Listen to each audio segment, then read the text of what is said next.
5 ciri-ciri nak jadi superhero. Oh, ni apa yang aku nak sangat ni. Okey.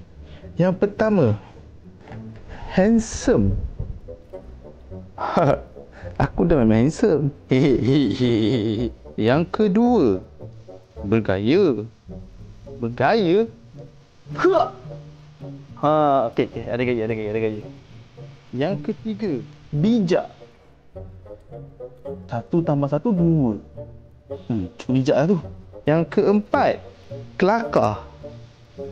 Oh, superhero kena kelakar Mbah.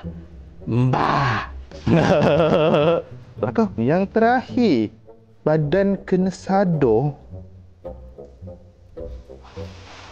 Alamak, perut aku macam ni.